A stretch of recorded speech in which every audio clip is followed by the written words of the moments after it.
1 जुलाई गुलामी के दौर में बने कानूनों से आजादी की तारीख। 1 जुलाई भारत में सबसे बड़े आर्थिक सुधार की तारीख। 1 जुलाई 140 करोड़ लोगों के जीवन में बदलाव की तारीख। 1 जुलाई ही वो तारीख है जब मोदी सरकार द्वारा देश में बड़े आर्थिक सुधार करते हुए ऐतिहासिक जीएसटी कानून लागू किया गया। और 1 जुलाई ही वो तारीख है जब मोदी सरकार ने अंग्रेजों के बनाए 3 कानूनों का अंत कर दिया।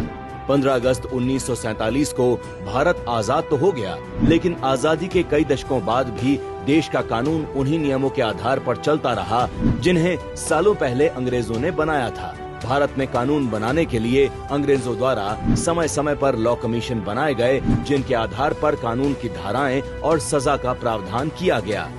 1834 में भारत में पहला लॉ कमीशन बना और लॉर्ड मैकॉले ने आईपीसी का पहला ड्राफ्ट बनाया। 1853 में भारत में दूसरा लॉ कमीशन बना और सर जॉन रोमिली ने सीआरपीसी मतलब सजा देने की प्रोसेस और उससे जुड़े नियम बनाए। 1861 में तीसरा लॉ कमीशन बना और इंडियन एविडेंस एक्ट मतलब सबूतों गवाहों से जुड़े नियम बनाए गए।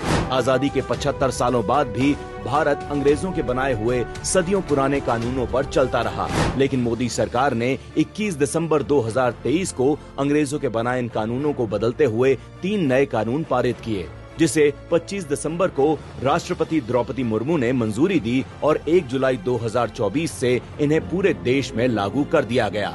1860 में इंडियन पीनल कोड की जगह भारतीय न्याय संहिता यानी बीएनएस लागू हुआ, जिसमें पुराने आईपीसी के 22 प्रावधानों को निरस्त और 175 में बदलाव करते हुए 8 नई धाराएं जोड़ी गयीं। 1898 में बने सीआरपीसी की जगह भारतीय सुरक्षा संहिता 2023 लागू।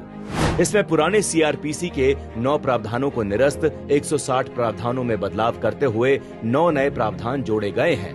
1872 में बने इंडियन एविडेंस कोड की जगह भारतीय साक्ष्य संहिता 2023 लागू। इसमें पुराने इंडियन एविडेंस कोड के 5 प्रावधानों को निरस्त 23 प्रावधानों में बदलाव के साथ एक नया प्रावधान शामिल किया गया है।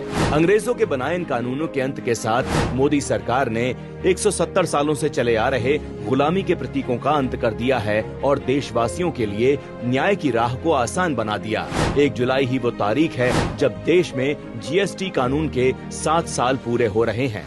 मोदी सरकार ने अपने पहले ही कार्यकाल में आर्थिक सुधारों की तरफ ऐतिहासिक कदम उठाते हुए 1 जुलाई 2017 को पूरे देश में जीएसटी मतलब गुड्स एंड सर्विसेज टैक्स को लागू किया। देशवासियों की मेहनत की कमाई को बिचौलियों से बचाने के लिए अटल बिहारी वाजपेयी की सरकार ने साल 2000 में जीएसटी के लिए कमेटी बनाई। यूपीए सरकार 10 सालों में जीएसटी लागू नहीं कर पाई, लेकिन 2014 में जब देशवासियों ने मोदी सरकार को चुना तब वित्त मंत्री अरुण जेटली ने जीएसटी बिल को संसद में पेश किया।